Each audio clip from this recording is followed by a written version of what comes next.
The Catholic Church requires celibacy for its priests and nuns. But many find it hard to do so. While some are coerced into it, many of the sexual relations they have are voluntary and with both priests and parishioners. Celibacy is seen as one of the most important sacrifices a priest or nun makes for the Church. Nuns consider themselves married to Christ. Rather than taking a human spouse, they devote themselves to God. But many nuns face a daily challenge trying to keep their vows and their faith. Despite its expectations of holiness and celibacy, the Catholic Church has been the subject of a fair share of monastic scandal. In this video we discuss the secret intimacy lives of nuns. Some of the topics covered in this video may be offensive or disturbing. Viewer discretion is advised. The nuns in Rome's Sant'Ambrogio della Massima were subjected to sexual initiation rites, sometimes involving upwards of 3 people. Even after the convent's founder, Maria Agnes Ferrareo, was removed from her position, other nuns filled her shoes. By the 1850s, Mistress of Novices Maria Luisa was enforcing salacious trysts between herself and the nuns in her convent, forging letters from the Virgin Mary, and threatening anyone who questioned her methods. These illicit truths, buried in the Vatican archives for decades, only emerged when scholar Hubert Wolff cracked the case wide open in the Nuns of Sant'Ambrogio. Even more shocking, however, are the lengths to which these nuns went to hide their secrets. In the 1850s, the founder of the convent of Sant'Ambrogio, Ferrareo, was stripped of her abbess title for encouraging other nuns to worship her as a false idol. Mistress of Novices Maria Luisa overtook Ferrao's role, and, just as her predecessor, she arranged nightly rendezvous with her novices.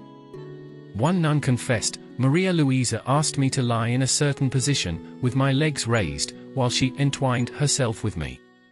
She then made movements and a sound such as I cannot express in words, as she instructed me to position myself so that I could receive her bodily fluids into me." Maria Luisa claimed that these fluids could cure illnesses.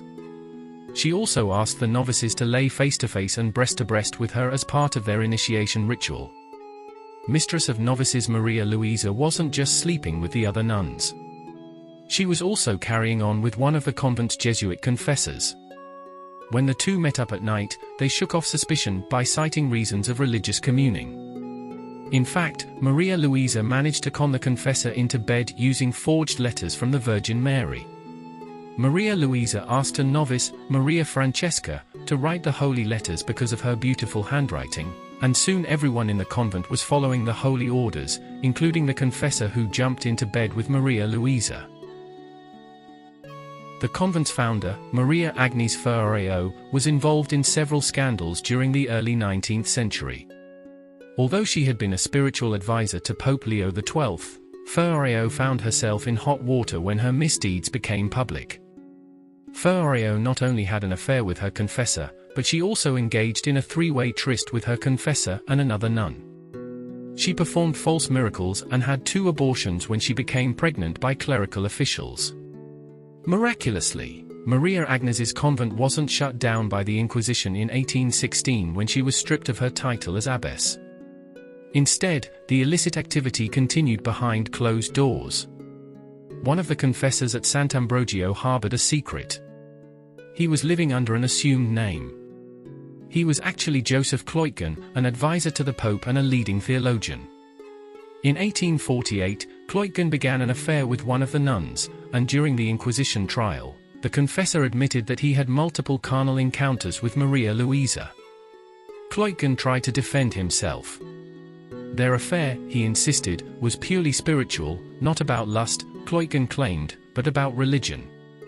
Even though he confessed, Kloitgen suffered only mild punishment. The Inquisition ordered him confined to a Jesuit house for 2 years, and he was stripped of any role in hearing confessions. Maria Luisa introduced some unorthodox practices to new nuns, including sexual initiation rites. Maria Luisa told the nuns that her bodily fluids contained divine blessings, which could be shared during climax. During the trial, Maria Luisa admitted that the saintly founder of the order, Ferrareo, used similar methods to pass on her miraculous liquor to Maria Luisa and former novices. Novices were invited to spend the night in Maria Luisa's cell. If any of the nuns complained about the rituals, they mysteriously took ill and died. Princess Katharina von Hohenzollern-Sigmaringen was widowed twice by age 36. Rather than remain in her native Germany, the princess became enamored with Rome's convent of Sant'Ambrogio and decided to become a nun.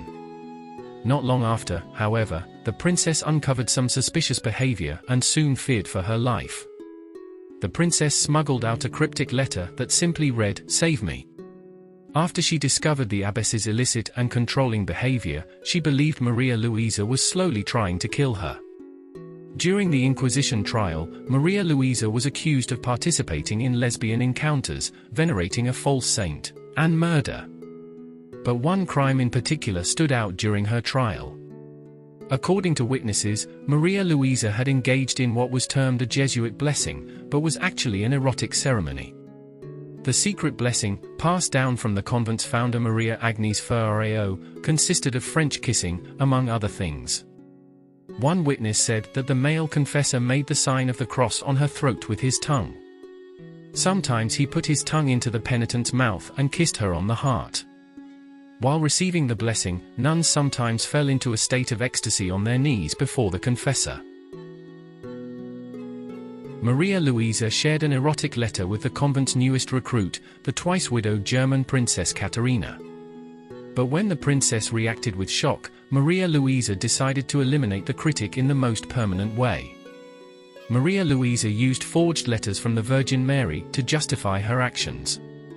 The heavenly instructions, Maria Luisa claimed, told her to end Katharina's life. Many attempts were made, though none were successful. Princess Katharina managed to escape the convent with the help of her cousin. Seriously ill and refusing all food and medicine, Katharina was taken to her family's French estate to recover. Maria Luisa later confessed that she had made the princess ingest opium, mercury, and powdered glass. Sant'Ambrogio was a relatively new convent when it began hiding its crimes. The organization was founded in 1806 by a young nun in her early 30s. Sister Maria Agnès Ferrario built a powerful reputation. She was known for wearing an iron mask, outfitted in over 50 nails that pointed toward her face. The founder may have claimed she was a living saint, but her stigmata were self-inflicted.